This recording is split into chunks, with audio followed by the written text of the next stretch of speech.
दोस्तों नमस्कार। आप देख रहे हैं नॉर्थ ईस्ट तक। मैं चंद्रप्रकाश शर्मा एक बार फिर से आपके सामने हाजिर हूं, लेकर आज राजस्थान के शेखावटी अंचल के चुनावी दंगल की बात।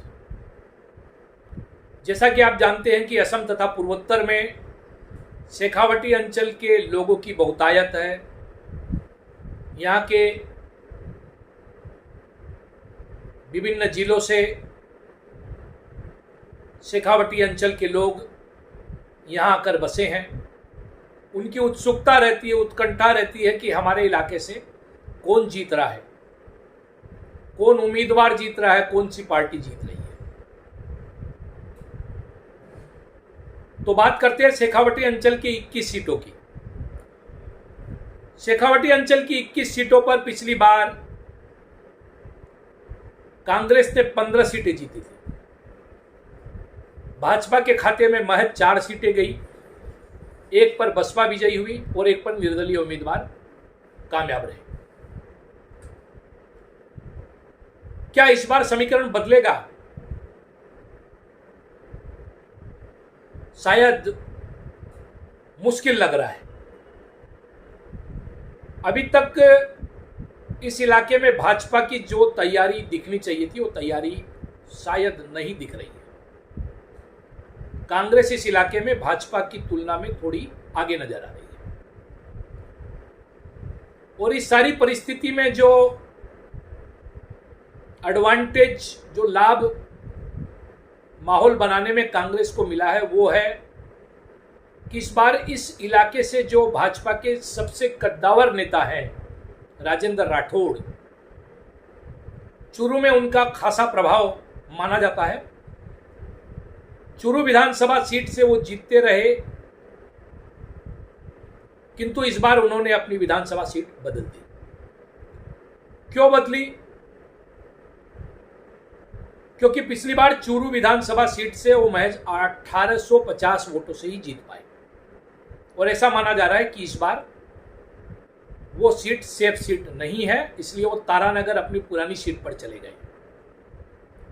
तारानगर से वो जीतेंगे क्या, यह तो आने वाला वक्त ही बताएगा। किंतु राठौड़ के सीट बदलने का एक नकारात्मक प्रभाव भारतीय जनता पार्टी पर पड़ा है, इसमें कोई दो राय नहीं है।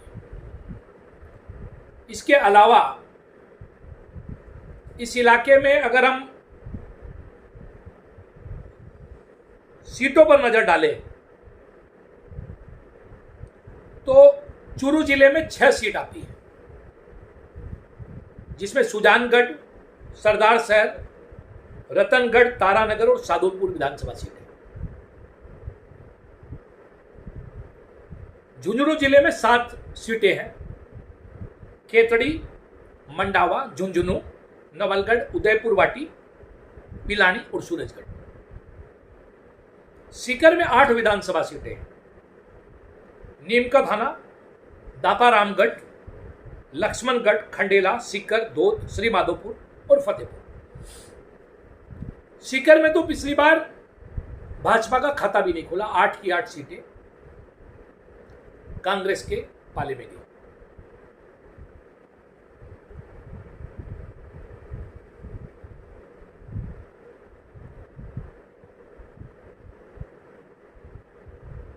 इस बार सीकर की क्या हालत है?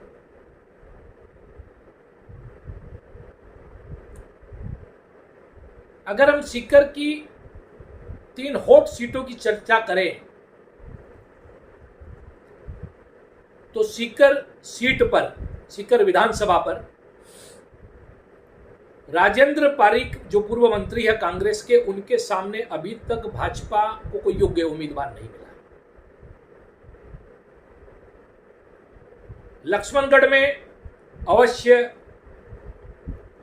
भाजपा ने पूर्व केंद्रीय मंत्री सुभाष महरिया को उतारकर थोड़ा चुनाव को रोचक बनाने की कोशिश की है, प्रयत्न किया है। किंतु ऐसा सुनने में आ रहा है कि जब से ईडी की रेड गोविंद सिंह डोटासरा के यहां पर हुई है,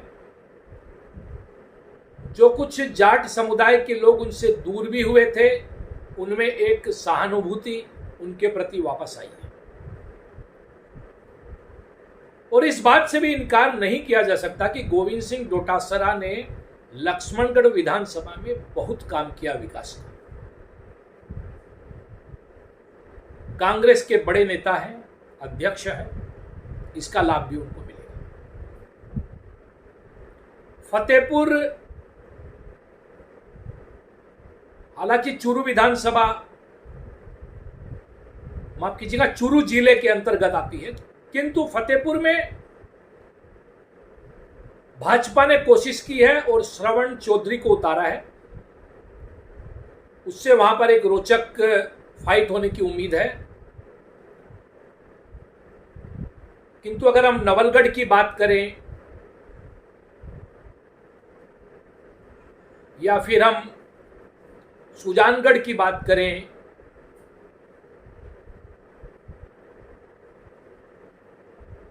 तो इस पूरे क्षेत्र में रतनगढ़ को छोड़कर भाजपा फिलहाल कहीं भी तैयार नजर नहीं आती। सरदार शहर में भी वही हालत है। भंवरलाल शर्मा के गढ़ में, जो कि वहां एक हाउस होल्ड नेम है, बड़े कद्दावर नेता रहे हैं, उनके जाने के बाद कांग्रेस ने उनके बेटे अनिल शर्मा को वहां से टिकट दिया है और उपचुनाव में वो जीते हैं। अभी तक भाजपा अपना उम्मीदवार या रणनीति वहां तय नहीं कर पाई। हालांकि पूर्व मंत्री राजकुमार रेणवा का भी नाम आ रहा है, शिवदयाल पारिक का भी नाम आ रहा है, अशोक कुमार पिंचा का भी नाम आ रहा है। अशोक कुमार पिंचा इस सीट से 2008 में जीते थे और फिर हार भी गए। अधिकतर हारे हैं। अधिकतर आज़ादी के बाद से अब तक कांग्रेस का ही कब्जा रहा है। 4 बार चंदन मलबेज जीते हैं और 8 बार भंवरलाल शर्मा और उनका परिवार जीता है।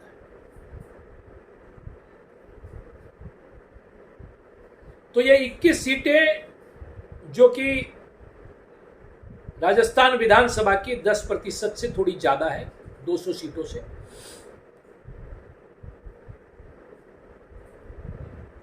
और ये 21 सीटें बहुत अहम होने वाली है, क्योंकि ये जो लड़ाई है, ये लड़ाई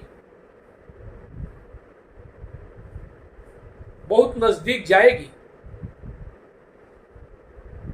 और जब नजदीक जाएगी तो शेखावटी अंचल उसमें एक महत्वपूर्ण भूमिका निभाने वाला है। और अभी अगर जितने समीकरण, उन समीकरणों पर दृष्टि डालें तो इस इलाके में कांग्रेस थोड़ी आगे जरूर है, एडवांटेज कांग्रेस है। 25 तारीख को यहां पर मतदान होगा।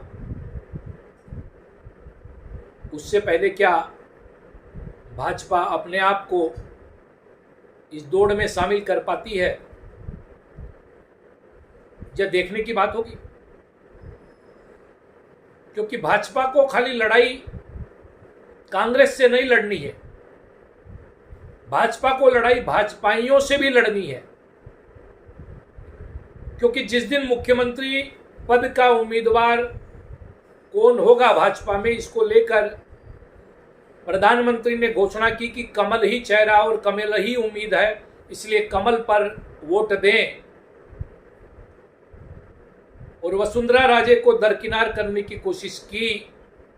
उस पर ही भाजपा में गजेंद्र सिंह शेखावत, गुलाबचंद कटारिया, विधानसभा में जो नेता प्रतिपक्ष है, राजेंद्र राठौड़, ओम बिड़ला, सीपी जोशी, अर्जुन राम मेघवाल, ऐसे मुख्यमंत्री के कई उम्मीदवार तैयार हो गए। और हर उम्मीदवार ये चाहता है कि उनके अपने लोग ज़्यादा जीत कर आएं ताकि वो मुख्यमंत्री बन सके। सुनने में आया है कि वसुंधरा भी 40 लोगों की लिस्ट लेकर आला कमान के पास गई थी। अब कितने उम्मीदवार उनके आला कमान ने तय किए हैं, उन पर रजामंदी दी है उनको प्रत्याशी बनाने के लिए, उम्मीदवार बनाने के लिए। तो इस प्रकार हर नेता अपना अपना जोर लगा रहा है। तो यह भाजपा की लड़ाई भाजपा से भी है। ऐसा नहीं है कि कांग्रेस में यह आपसी संघर्ष नहीं है। सचिन पायलट और अशोक गहलोत मुख्यमंत्री के बीच खुला संघर्ष है, किंतु दोनों इस बात को जानते हैं कि जीतने पर ही मुख्यमंत्री बना जा सकेगा। भाजपा की तुलना में वहां खेमेबाजी कम है। 2 ही खेमे, भाजपा में तो कई खेमे बन गए। फिर वहां एक संघ लोबी भी काम करती है। इस बार सुनने में आया है कि संघ के सुझाए गए प्रत्याशियों को भी आला कमान ने ज्यादा पत्ता नहीं दिया है। तो इसमें कोई दो राय नहीं है कि राजस्थान इस बार एक रोचक मुकाबले के लिए आगे बढ़ रहा है। और पिछले 30 वर्षों में ये जो माहौल चल रहा था कि पेंडुलम स्टेट है, एक बार भाजपा आती है, एक बार कांग्रेस आती है, इस बार अगर यह माहौल बदल जाए तो कोई बड़ी बात नहीं होगी।